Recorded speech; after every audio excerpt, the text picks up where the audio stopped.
Hey everybody, welcome to visionrecordingstudios.com and our YouTube channel, and today's video is talking about drum replacement plugin, specifically Slate Trigger 2. It's a drum replacement plugin that allows you to take high quality samples of elements from the drum kit, kick, snare, toms, and replace the original hits with high quality samples. And you may ask yourself, well, why would you want to do such a thing? Well, there could be many reasons why you'd want to use samples. One example would be if you do a lot of mixing for clients and you're not the one tracking the drums, and you get delivered different sessions from people that you don't know where it was recorded, what the environment that the drums were recorded in, the microphones that were used, the type of drum kit, how the condition of the drum heads, the tuning, all that stuff, which I deal with that a lot myself. And you may get drum tracks that are delivered to you that are pretty poorly recorded, and you can spend your life with EQ and compression trying to get a drum kit just to sound halfway decent, not even great. So one way to combat that would be to use something like a Slate Trigger to replace the hits with high quality samples. That would be one example why you may want to use a drum replacement plugin. The second would be you could be tracking the drums yourself, and let's just say you don't have the most ideal space in order to do it. And so you may be recording drums in your basement or your bedroom, and although you may have a good drum kit, you may have a halfway decent room size-wise, but maybe the ceilings are really low, or maybe you don't really have high-end microphones, and you can get a drum kit that sound okay, but it doesn't sound really high-end and professional just because the environment that you're in may not be conducive to doing such a thing. That might be another reason why you'd want to do it. And then third, you may have tracked drums yourself or were delivered really good drum tracks, but let's say, for example, at the time of tracking, you were using a particular type of snare, and you thought at the time it fit the vibe of the song, but now in the mixing stage you decided, I really don't like the sound of that snare. You can replace that snare with a different type of snare that'll sound different. So those are three reasons, and I'm sure there's others, but those are three off the top of my head, why you may want to use something like a Slate Trigger or Drumagog or some of these other replacement drum replacement plugins. I use Slate Trigger too. So what I want to show you is how that can help you with your kick, your snare, and your toms, and do like a kind of before and after. So this session here is a session that was just delivered to me by a client. And I'm using this as an example because nothing has been done to these drums. They were recorded fairly well, but they could be a lot better. And I'm sure with EQ and compression, I can go in and make them sound really good. But I want to show you how easy it is just to use something like Slate Trigger in order to get really good, really great drum sounds very, very quickly. So we're just going to take a look at the drums here today, and we're only going to take a look at the kick and the snare and the three toms.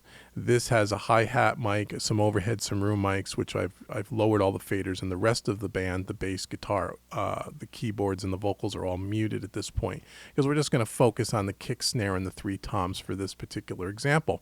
So here are the drums the way they were sent to me. Take a quick listen to this.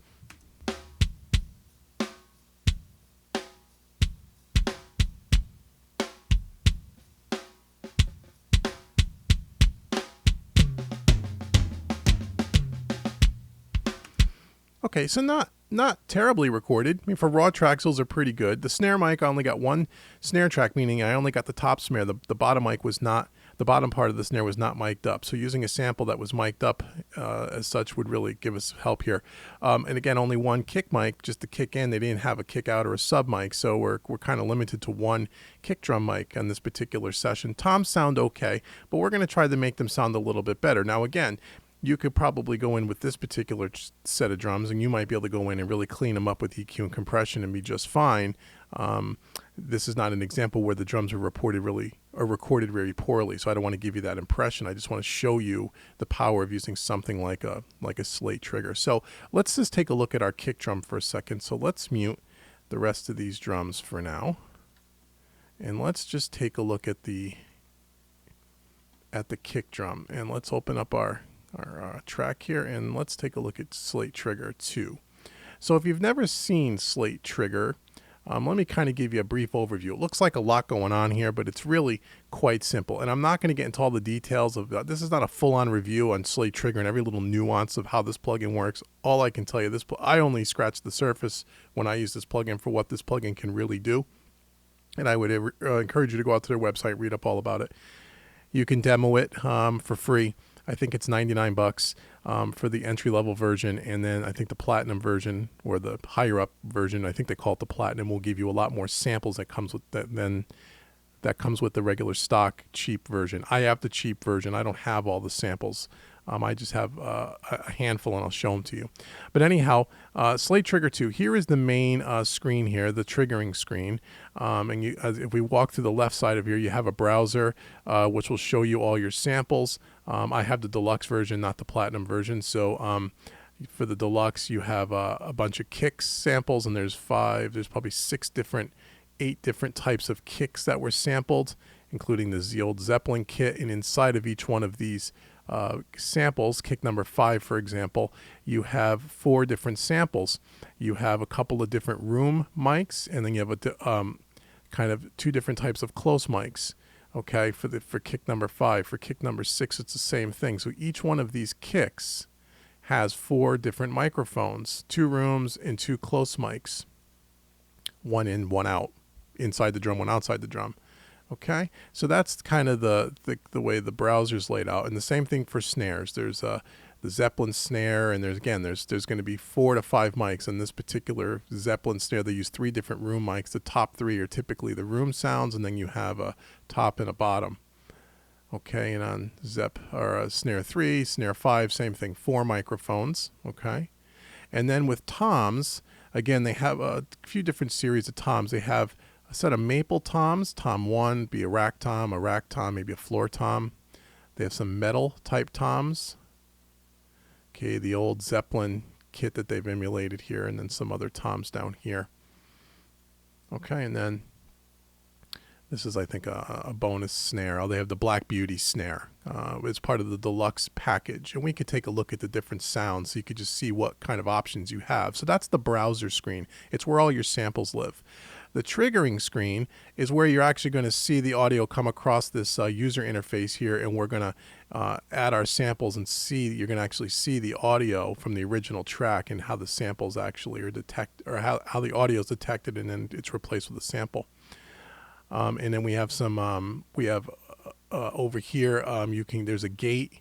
If you want to gate the drums, which you can do, there's an input over here. There's some low cut and high cut filters you can put on here, some suppression. There's which again, we won't really get into the details here. You could demo this and try this out for yourself. I'm going to show you the basics on how to use this. We're not going to get into every detail. These 3 knobs will work with a little bit the sensitivity, the retrigger, and the detail, which really control the way the plugin detects the audio in this screen here. And then we have an output. And then we have something called a mix button, where you can listen to just the full sample, or you actually could mix in part of the original audio with the actual sample to kind of blend things together, which is kind of cool. Typically, I would keep this on 100% because if I'm replacing the drums because they don't sound good, I'm not using the original audio and mix it in. But sometimes that would be appropriate, and it's a good way to come up with different types of sounds and textures. Then down across here you have a mixer, and I think we have 1, 2, 3, 4, 5, 6, 7, 8, and they call these layers. So and we'll get into this in a minute, where let's say on a snare drum we'll have maybe layer 1 here will be the one of the close mics, then layer 2 may be the room mic, and you can blend them together. Or you may have the kick. You may have a kick, an inside kick, an outside kick, and 2 room kicks. So you can have 4 layers, and you can blend them all together. You can pan them left and right. You can tune them or up or down to pitch so it's like a little mini mixer, which is really kind of cool. In that you can really do a lot with this. To really tweak things, and we'll show you how you do that in a few minutes as well. So that's the triggering screen. The settings is really just where your samples live on your computer. Again, we don't need to really get into that so much. We have the mixer view. We have what's called a view curve screen, which allows you to change the velocity and the way the drums are hit, the dynamics, the velocity, a whole host of different things that you really can tweak. You have the attack and sustain and release for like the dynamics, the compression piece of it. Again, we were not going to get into this, but I'm just showing you the power of what this can really do. Okay, so we'll keep it in mixer view. And then you can flip all the phases. So if you wanted to flip phase on these things to keep things in alignment, that's good as well. You could save presets. And then you can actually drag this out and actually make this audio. Once you've replaced this, say the kick drum, you replace it, you can actually drag out a MIDI data to another track and actually have the MIDI from the audio that you created with this sample, which is really cool. So that's kind of a 5-cent tour of how this screen is laid out. So now let's check this out. So we're talking about a kick drum here. So the first thing I'm going to do is I'm going to go into my browser here, and I am going to go to my kicks folder, and let's just grab kick number 5. And we have, this is a room mic, and then 2 close mics. And what I'm going to do is I'm just going to take one here. I'm just going to drag it down to my first layer, okay? And then go back to my triggering screen, and you can see my first layer here, which is kick 5 Z3 mic. Okay, and we're going to get over here to a kick to the top, and let's just listen to the way this kick sounds. So remember what it sounded like before, so let's just turn this off for a minute so you can hear what it sounds like.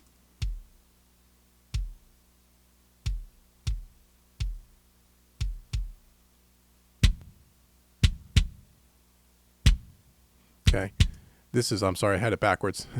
This is off. Right now it's bypassed, excuse me. So this is the original kick drum hit.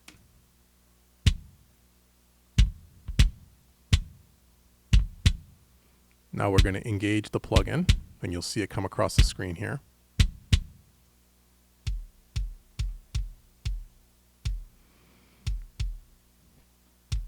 Okay, and then what we're going to do here is we're going to use the detail dial, and what this is going to do is as we dial up detail towards the top of the hit, so we make sure that we capture all the hits. So if he was a little light-footed on a pedal and we didn't have as heavy of a sample, it would actually grab it. We get this, between these 2 white lines is kind of where it's detecting the hit. So like right here, it's not as prevalent, so we might have been dialing the detail a little too much. So if I close that up, it's going to pick up those hits, the ghost notes maybe in between. See, it's picking up this hit now that it wasn't picking up before. Okay, so we have our inputs pretty good. You can see our output is a little on the low side, so we're going to dial this up. Now we can do this with the fader. We'll make sure we're not clipping here, and we're not. So we can turn this up a little bit. Okay, we can actually tune this if we wanted to.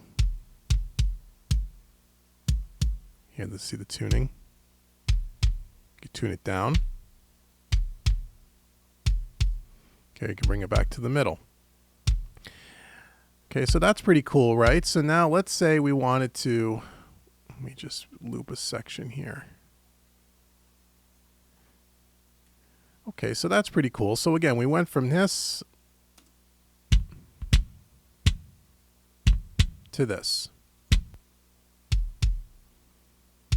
Okay, we got rid of all that hollow sound. Sounds kind of tight, kind of thick, but let's say we want to add another layer to it. Let's say we want a little bit of a room mic to kind of make it a little bit bigger and fatter sounding.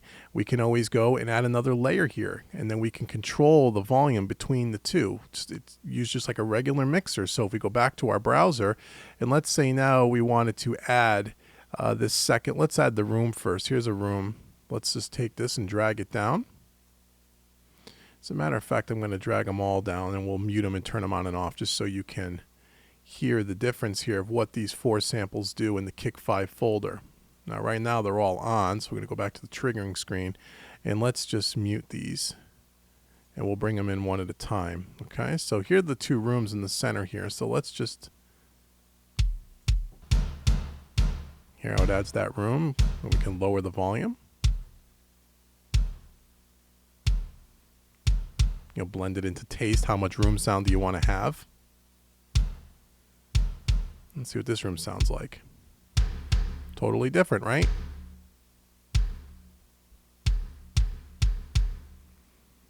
So you can have something like that, or you can have this, or you can have both.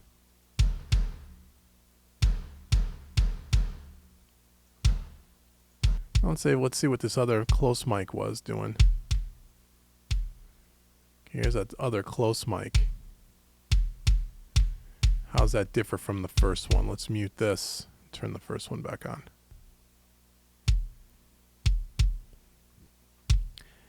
It's a little bit thicker, a little bit more dry. This has a little bit more room. You hear a little bit more decay on this one. Now let's say you wanted to blend that with a room mic.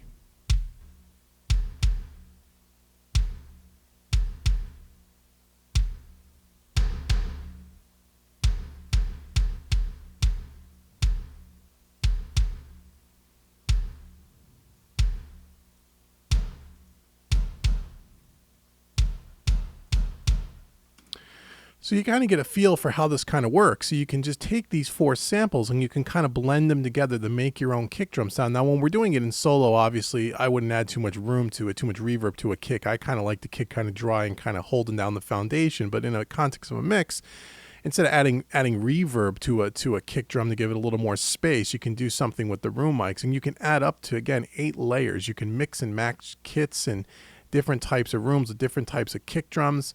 You can really come up with some pretty cool stuff. Now, if you wanted to just wanted to clear, you just right click on this and do you want to clear the slot? Yes, we do.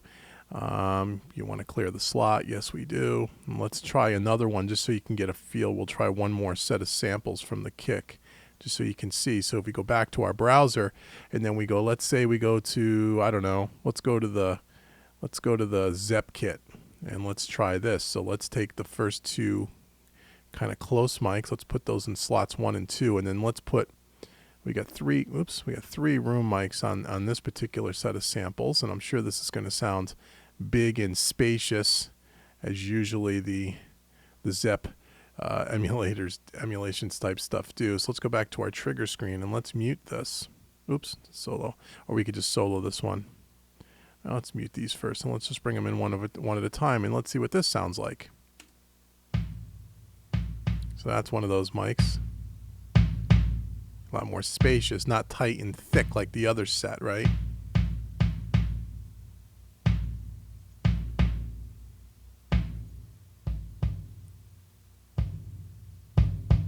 So this is going to give you a lot more kind of resonant. You're going to hear more of the resonance on the head.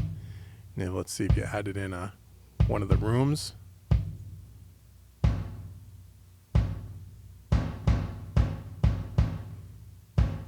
Add one of these other rooms. You can get that real big when the levee breaks type drum sounds that everyone's always going after. Okay, so that's pretty cool, right? So you can really do a lot with this. So let's go back to, just wanted to show you those. So I'm going to go back to just picking something more conventional, a little bit more of a drier sound for this song that we're going to be doing anyway. And then we'll go over to the snare. So let's just go back to, I'm going to go to kick number 6 and just going to drag a couple of these in here. And I'll take one of the rooms and just take 2 samples for now.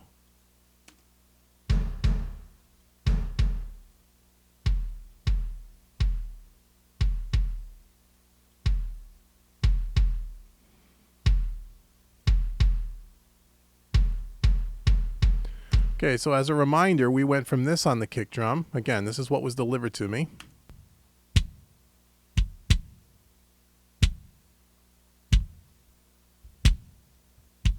And this is what we have now.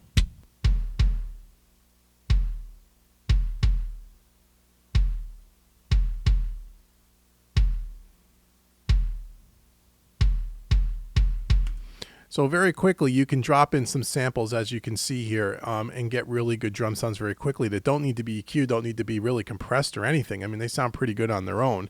I'm not a big fan of the room in here, but that's how you use this for the kick drum. Now let's try with the snare and see what that has to offer us. So let's open up the snare track and let's kind of do the same thing.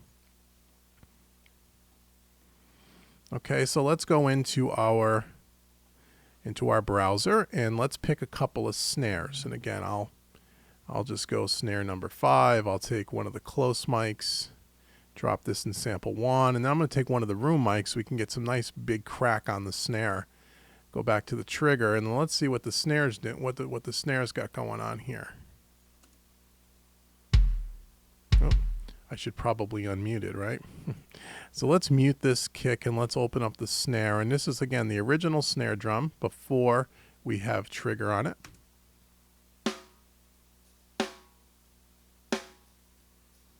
And then we'll add the sampler.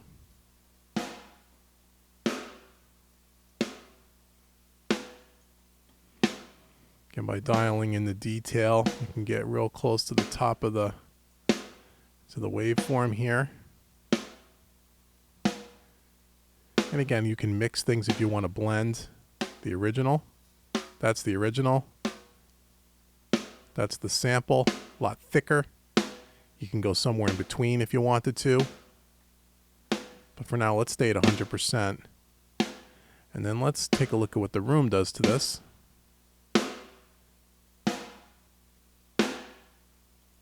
Okay, that's just the direct hit. And here's what the room.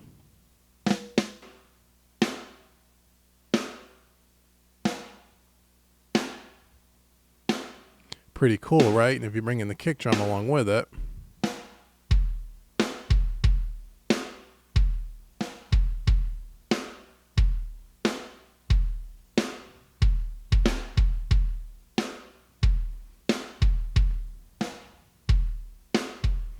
increase the gain coming in. You could do like a low cut filter if you wanted to roll off things. Gotta be careful though on this. You want to roll off like, 40 hertz or something, just to get rid of that low end rumble on the snare.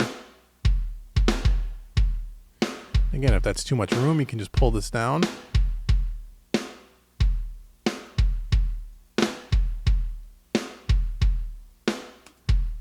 Okay, and then you could even and you could even then add an EQ after the fact if you wanted to. But that's a way to get, again, a really good snare sound. If you have a lousy recorded snare, especially if you're doing like live recordings, a lot of another example would be when you get live recordings done in clubs.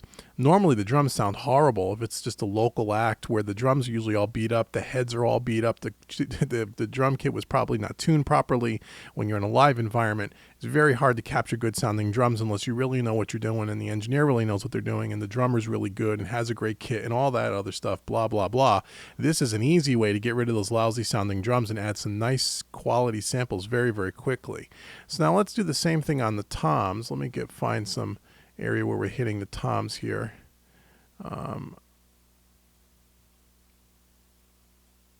Let's get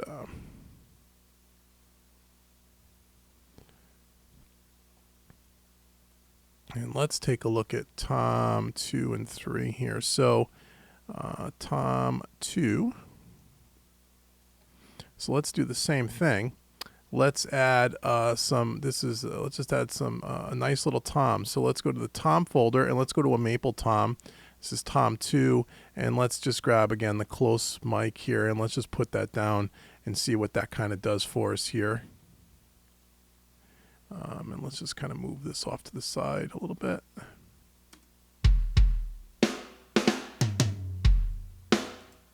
We turn it on, that would be helpful, right?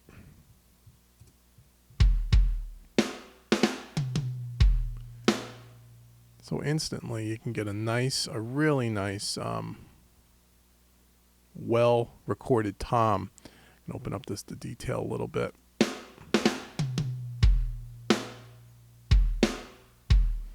It's only a couple of hits, let's let it come back around again.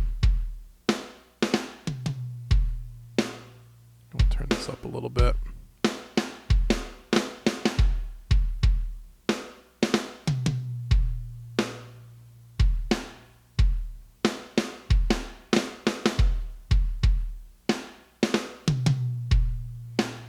Okay, now let's say we wanted to add a little bit of a room sound to that. So we can want to make this sound a little bit bigger. Let's add a little bit of the room that was recorded at that time, and let's see what that kind of does. And we'll just kind of bring it down in the mix a little bit.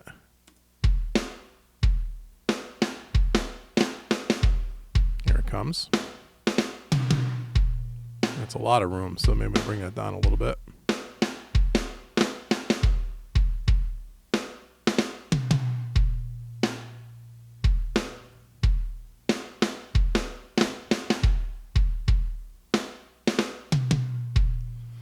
sounds pretty good. Let's do the same thing. Let's go to tom 3 and let's take a look at that, and let's just do the same thing. Let's open up trigger and let's move it over here a little bit, and let's go to our browser. We're going to go to the tom folder again. We're going to go to tom 3 and we're going to grab same thing. Let's just grab a close mic and the first layer. Oops. And one of the room mics. Hopefully I grab the same one as tom 2 on the second layer. Trying to do this fast to keep this video semi-short for you guys. So let's take a listen to this. Here we go.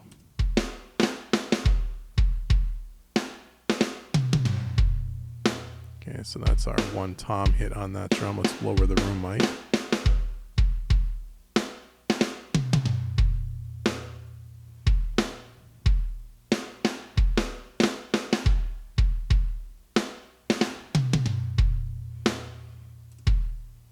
Okay, so you get kind of the idea. So now let's kind of blend all this together. We do have another tom 1. I think it's towards the end of the song. Yeah, let's do tom 1, and we'll kind of loop this section around so you can kind of see or hear what we got when we have all the toms done here. So this was tom 1, the small rack tom. So okay, we'll go to the browser. We'll go to the tom folder. And again, if you buy like I said, the platinum package, you're going to get a lot more samples. But this always seems to work for me. I don't normally have to use too many more choices than this. So we're going to put this, and we're going to put a room sample on. And again, what's great about this as well is now I don't have to put reverb on the drums. You know, you kind of get the drums and you kind of get it in the layers, and you can control the amount of room reverb you get from these layers, which is really cool. So let's just sample. Let's just loop this section here where he's got some fills towards the end, and let's see what we have. Let's unmute it, let's turn it on, and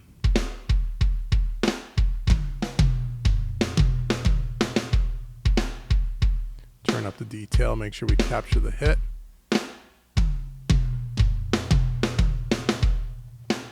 Okay, so let's see if I can mix these, kind of blend these together a little bit. So let's start panning some of this stuff around a little so we can.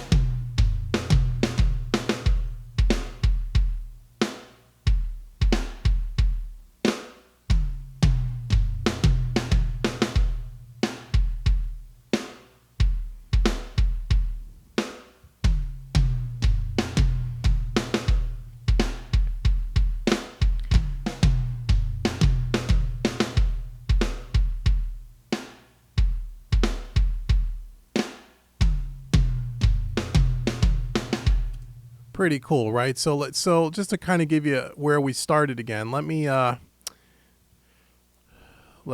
shut these off and turn them on just so you can see where we were and where we ended up. So we're only really focusing on the kick through tom number 3, these 5 tracks. So if I turn off Slate trigger for that little section of music I keep looping over and over, you have the original stuff and then where we ended up. Now, again, keep in mind, these drums were recorded pretty well, and I haven't put any processing on this at all except my virtual console and some little tape saturation. So imagine the possibilities if you really got a kit that sounded lousy, and I wish I had an example of one. It really was recorded poorly.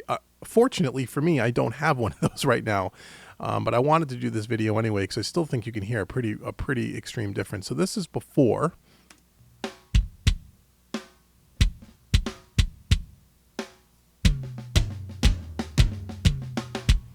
And now we're going to go after.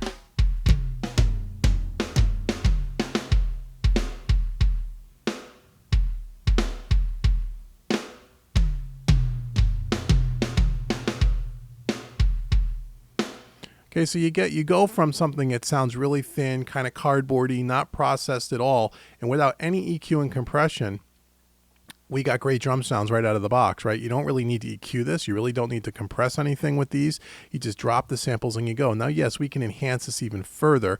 If I would not just leave this like this, I would actually tweak this a little bit more. But for this example, I just wanted to show you how quick and easy it is to use this kind of a program. And this is a great utility tool if you're doing lots of mixing for other folks that send you projects.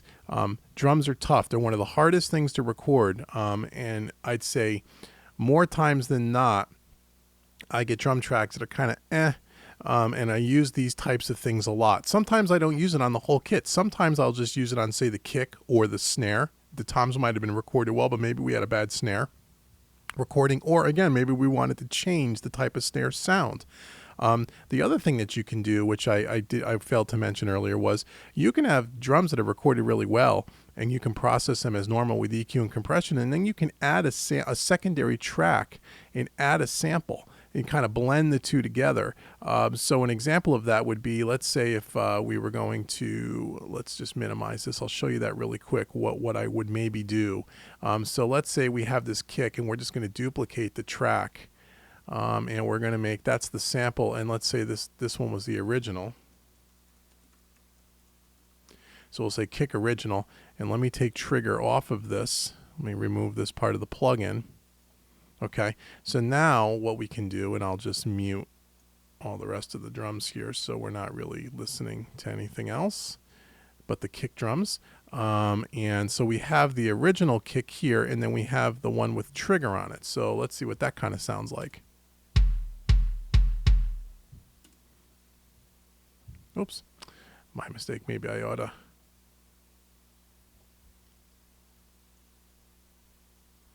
Oops. There we go. Now let's take a listen.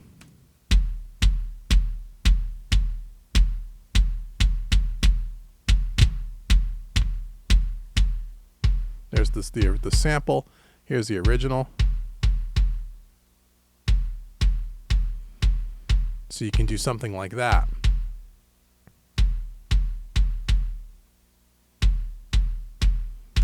Or you can do what I originally said, was you can use trigger on just the sample tracking. You can use the mix knob here, the blend the original with the sample. So you could do that as well. So there's many different ways you can use this.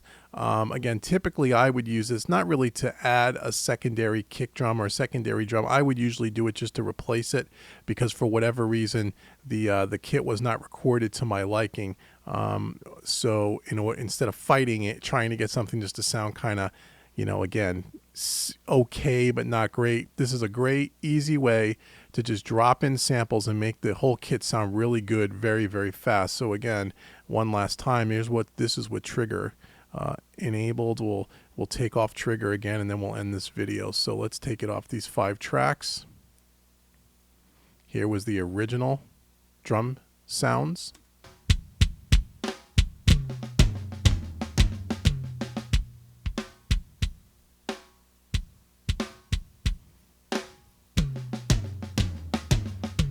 Now with trigger engaged.